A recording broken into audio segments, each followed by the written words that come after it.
Hey folks, here we are for the final game with the Arcanis Storm deck. I chose this as my last game because I thought it was the most interesting. To me it was, at least. And here we have a lot of commanders. We have Erebos, Tatiova, and Slimefoot. Been seeing quite a bit of Slimefoot out. Gavi, I think is his name, the Guru of Spores.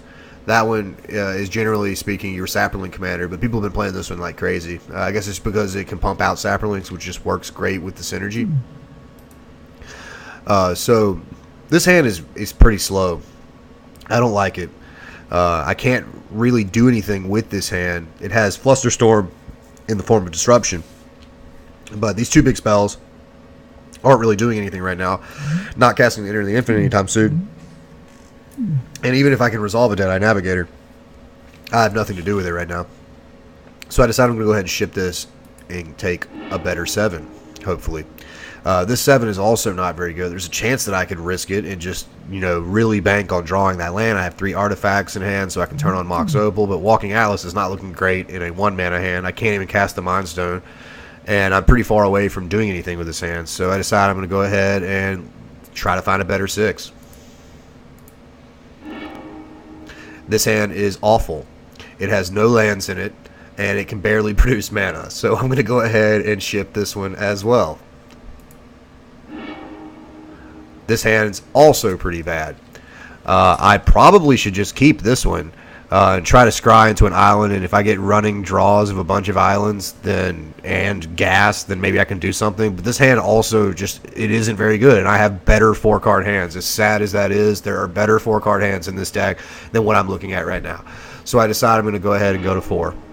And here I draw a pretty bad 4 because, can't cast a Fury. A couple of islands is great. That's the best part about this hand, obviously, is the 2 islands. Mox Diamond is not great because I have to discard one of these islands if I want to play Mox Diamond.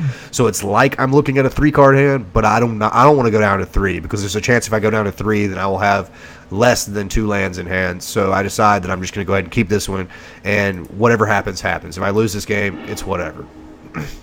I see Cyclonic Rift on top, which is normally a great card, but I decide that I'm going to ship it because I desperately need something else, like a Time Twister or a Windfall would be great with this hand. The Slimefoot player was on the play, plays a Swamp, plays a Deathrite Shaman. I draw a giant, disgusting spell in Omniscience, which is probably one of the worst draws in my entire deck.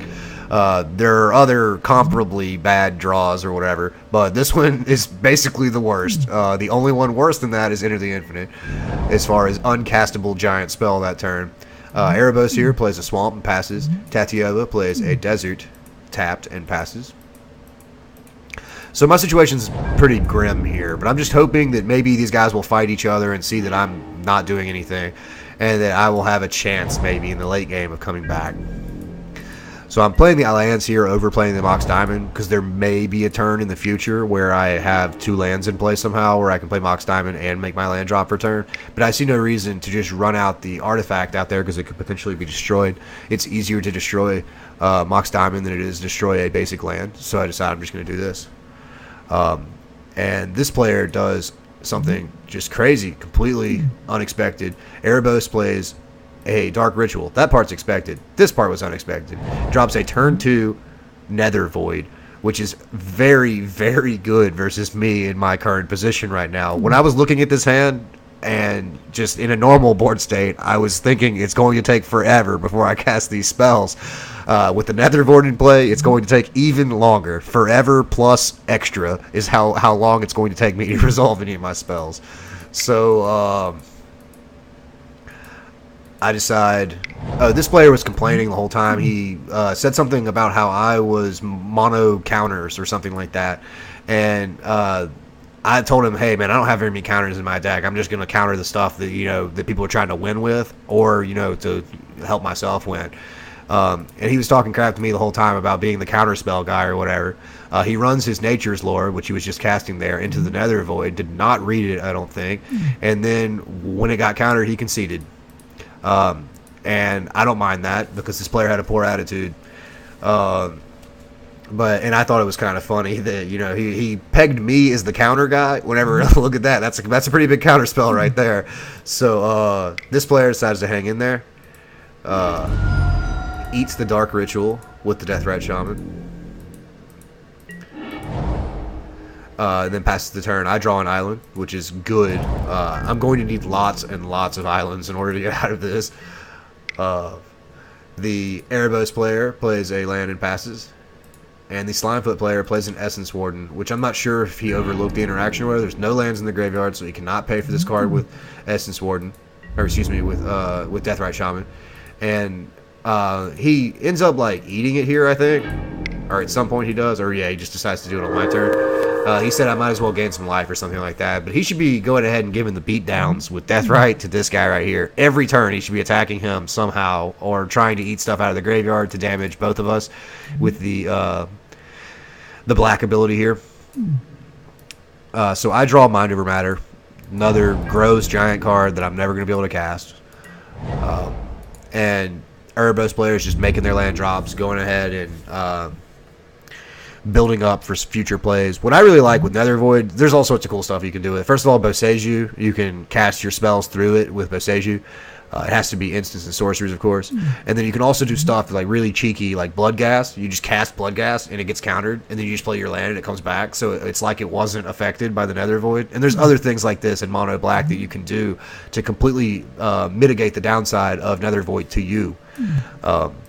And it's definitely going to mess up other people. Like I'm playing a Storm deck, and I cannot win while this thing is in play at all. So yeah, just going on about Nether Void a little bit for a minute about that. A lot of people don't like that card. I don't mind it too much.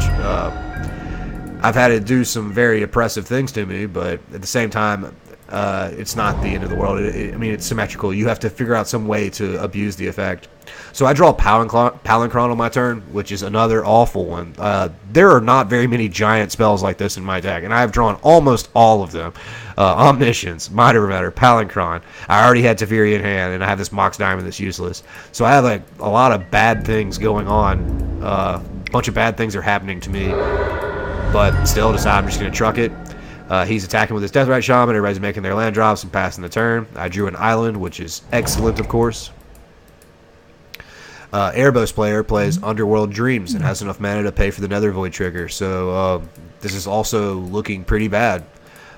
This card will mess me up in a normal game, but in this kind of game, it's also going to do a decent amount of work here. One bad thing is that, you know, this guy's trying to beat down this guy with the Deathrite Shaman. This kind of mitigates the Deathrite Shaman's damage, and if he does something that makes us draw more cards or something like that happens, or if anything happens where players draw a bunch of cards, then he can outrace the Deathrite Shaman potentially. So it's not looking good. Deathrite player keeps the beats going that way because that person is causing the biggest trouble. This player, the Erebos player, I drew a land, which is great, and I passed. Keep on just making those land drops when I can. The Erebos player plays Sadistic Sacrament, looking for 3 cards in my library and exile them. Now, I was thinking about how would I get maximum amount of damage out of this spell if I was casting it on myself, like if I was him and I was casting it on me. What 3 cards would I get? And it would likely be just my win conditions. I think the best way to completely shut off my deck with this card, the best you can, is Laboratory Maniac, Aetherflux Reservoir, and Psychosis Crawler. I believe that it's very difficult for me to win if those 3 cards got exiled, but maybe he didn't understand how my deck worked, and he didn't want to waste too much time just sitting here looking at it. But he decides to get 3 cards, which I thought were less than spectacular to get in this situation. He got Future Sight, which is okay. Enter the Infinite, which is decent, and Island. Maybe the Island was a misclick. I don't know. I have no idea what happened there, but there was definitely 3 cards that were better to get in that situation to just remove from my deck completely. Like I said, the 3 win conditions there would have completely neutered me, would have made it almost impossible for me to win. I would have to beat down with Palancron, something like that, into Teferi. But while playing like a real like non-combo control deck style game with this stuff in play. So that player made a slight mishap there, I believe. Deathrite Shaman player, keeping the beatdowns. Go ahead and close the window on that player that isn't there. I draw a Lotus Petal, and I'm going to pay 3 for it. Get the manas in play. So, pay 3, play my Lotus Petal, pass the turn. Erebos player plays their commander, and they have enough devotion to turn this thing on. So he's got a giant, like, indestructible threat now. So Deathrite Shaman's not going to be able to do what it does anymore. Or at least not being able to beat down. He decides on his upkeep, which is a strange time to do it, to get rid of the Sadistic Sacrament and have us each lose 2 life. I think it was probably better to wait and see what he drew so that he can think about his potential plays and then decide whether or not he wants to Deathrite. But by tapping the Deathrite on his upkeep, he's basically guaranteeing that he's not going to cast anything this turn, no matter what. He could cast a 1-drop and pay 3 for it because of what he did there. And here, I draw a Cold Steel Heart, and I'm going to pay 5 for it. Same as last turn, get these artifact sources in play best I can. It's actually, I mean, I've been complaining a little bit earlier on about how unlucky I got, but it's actually pretty lucky that I had enough lands to cast this when I drew it, and that I didn't draw them in the reverse order. Like, I could have drawn Cold Steel Heart several turns ago and then never drawn an island for a long time. But the last couple of turns have actually been shaping up decent for me. I've been getting lands into play every turn. So Erebos here makes their first big misplay. Plays Bubbling Muck, has to pay 4 for it. And this says whenever you tap a swamp for mana, that player adds an additional black. So I was running the math in my head when he did this. I don't think that this nets him mana at all. If anything, he loses lots of mana and also can't do anything else with it. So I'm not quite sure what was going on there. Maybe he had some plans of Bubbling Muck. This is the Black High Tide. Using Bubbling Muck to, like, get something going, but I'm not quite sure what he was thinking there. Oh, he drew a couple of cards first, I think. That's what it was, before, or he drew 1 card first. And I guess he wanted to draw more cards, but either way, I'm fairly certain he drew less cards doing it this way. So he uses the Bubbling Muck, uses the last 2 to draw a card with Erebos, and attacks the Deathrite Shaman player because that's the only person who has a threat in play. Deathrite Shaman player decides to go ahead and again during the upkeep, which is a really weird time to do it, activate Deathrite Shaman. Plays a Hissing Quagmire.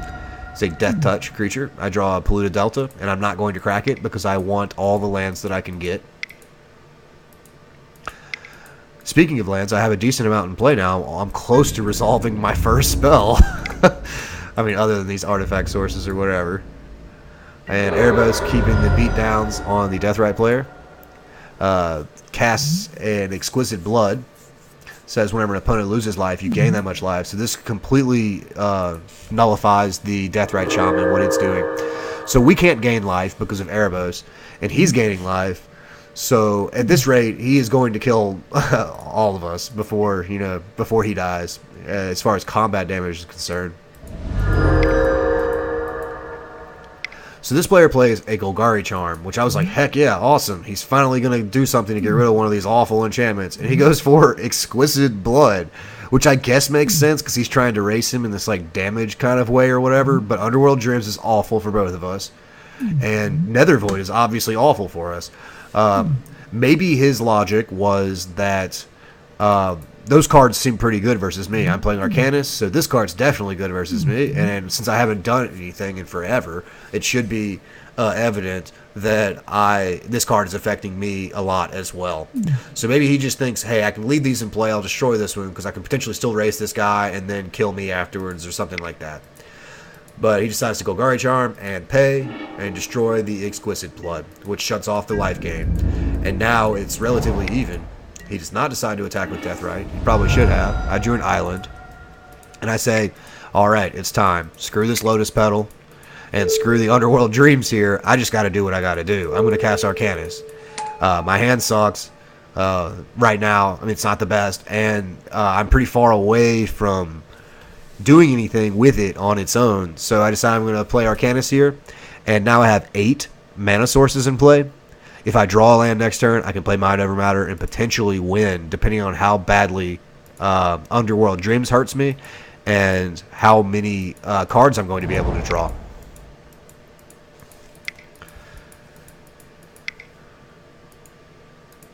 The Erebos player plays a Meekstone, which is, again, excellent versus me. It's like this guy has all these cards that are just great versus what I'm doing. This makes it so that Arcanis does not untap during my untap step normally. Then he just has to draw a couple more cards. Doesn't attack because it won't untap ever again. So he just keeps it back as a great blocker. The Slimefoot player plays Garruk Wildspeaker. Paying for Nether Void, of course, and makes a beast. And here I draw on the land. And after thinking, I decide that I'm just going to play Mind Over Matter. And pass. I'm not going to do it right now. The reason why is, yes, I could potentially win here, but what it requires that I do is in the next 26 or so cards, or I guess it has to be increments of 3, so it would be 24 cards, I need to draw a bounce spell. I actually need multiple. I need a bounce spell for Underworld Dreams and a bounce spell for Nether Void, and to me it's kind of unlikely that I will be able to draw enough cards, get Cyclonic Rift, pitch a bunch of cards, cast Cyclonic Rift, do all this stuff on this turn without dying. And if I'm able to untap with my mana sources available, it is very likely that I will be able to win. Also, in this position, I have my combo in play, if this person decides to kill Arcanis, or if either of these players try to kill Arcanis or stop me in any way, then I can attempt to go off in a response if I deem it absolutely necessary. So I decide that I'm just going to do that. It's weird to have your combo in play and pass like that, but in these exact circumstances, I do think it was best for me to go ahead and pass. Erebos player plays Terrain Generator and activates it to put a basic land into play. Then casts a Nevinrall's Disc and pays 3 for it. So I know that the disc is going to blow up next turn, but I don't plan to ever give him another turn. So I'm very happy with how that turn went for him. He didn't try to kill Arcanis and just sits back. He probably should have attacked me with Erebos, just to make it less likely that I will be able to get out of this because of the Underworld Dreams. Slimefoot player plays Slimefoot and pays. So I'm sitting here thinking, very good. And he decides to go ahead and make a Saproling. I'm thinking this is great. All I need is that bounce spell, and I drew Chain of Vapor, which is excellent. One thing I have to worry about is if I Chain of Vapor either of these, then he can sacrifice a land to bounce one of my other permanents, either Arcanis or Mind Over Matter. And I can redeploy Mind Over Matter, so it would probably be Arcanis here. And I drew a Capsize, which is nice. Discarding Teferi, because it doesn't seem like Teferi is going to matter this turn. They can't really do anything anyway because of the Nether Void. So here I decide to go ahead and pull the trigger on the Chain of Vapor targeting Underworld Dreams. So it bounces. It's important to note how this spell resolves. What happens here is he gets a chance to copy it, but that is only after my spell resolves. So I cast it. His Underworld Dreams has now been bounced to hand. And I did that over the Nether Void because I intend to draw a ton of cards here. I eventually will get around to bouncing the Nether Void, but I just want to draw a bunch of cards. And that card was going to kill me, the Underworld Dreams, if I did not get it out of the way. So he decides to sacrifice a land and attempt to bounce my Arcanis. So at this moment, I decide I'm going to draw a ton of cards. I discard Island, untap Arcanis, draw more cards, discard, tap with Arcanis. Continue to repeat this process, discarding lands each time to draw more and more cards. Here I draw a Cryptic Command. So now I know I have what I need. And I decide this is the best way to go ahead and get this play set up. I tap 5 lands. I discard a couple of more cards to untap 2 more lands, because this is a 7 mana Cryptic. And I decide to counter this spell that is bouncing my Arcanis and bounce the Nether Void. So counter bounce were the 2 modes chosen. Counter the copy of the Chain of Vapor and bounce the Nether Void. So now I have my engine in play. There's no longer anything hurting me whenever I draw cards, and there's nothing reducing or making my spells cost an additional 3. So it's done. It's over. It's just a matter of getting everything to happen. So I discard some cards to untap some lands. Play a Mana Vault, because it's easier to create mana that way. Discard some stuff. Make enough mana to cast Omniscience. So now I'm in the clear. Now with Omniscience and Arcanis in play, I can go off a bunch of different ways, but I just do some stuff. Kind of want to untap my lands, so I do that. Untap Arcanis some more, draw some more cards. Frantic Surge to get more lands untapped. Now I have lots of manas, so I decided I'm just going to go ahead and channel this into a giant Mind Spring. Yes, I can continue to Arcanis Mind Over Matter forever, but that's kind of slow, especially online, so I decided I'm going to play one of these giant draw card spells with my Omniscience and see if I can get something going. And here I have more X mana draw card spells in hand, so I decided I'm just going to go ahead and discard some more cards to float some more colorless mana. Then I will play another giant spell. And yes, I could have discarded more cards here to draw them faster, but I'm hoping that the next lot of 12 or so cards that I draw is going to allow me to win the game. And here it's easy mode from here on out. So I drew Paradox Engine. I play Paradox Engine, play Helm of Awakening. Now I'm just tapping with Arcanis, playing spells, tapping with Arcanis. It's far easier than what I'm doing with Mind Over Matter. It requires more clicks to do it that way. With Paradox Engine and Arcanis, it's much simpler. You just tap Arcanis, play a spell, he untaps, and then you can just repeat this process. So I finally draw into Aetherflux Reservoir, and I play it, play top, and just start playing spells here. Oh yeah, I actually messed up right there by casting a few spells while Aetherflux Reservoir was in play, and I wasn't gaining any life, and I was like, what's happening? And it was because of Erebos, so I had to go get another answer for Erebos. I went and Mystical Tutored for Cyclonic Rift to bounce Erebos out of play. That was the last thing. He had 3 things in play at the start of this turn that were stopping me from winning the way I want to. So after bouncing the Aetherflux Reservoir, bouncing the Erebos, I'm allowed to gain life from my Aetherflux Reservoir, and winning is trivial.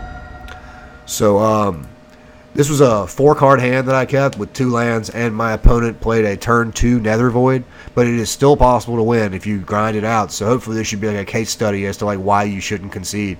I hope you guys have enjoyed this set. This is Game 5, Raging Poo signing out.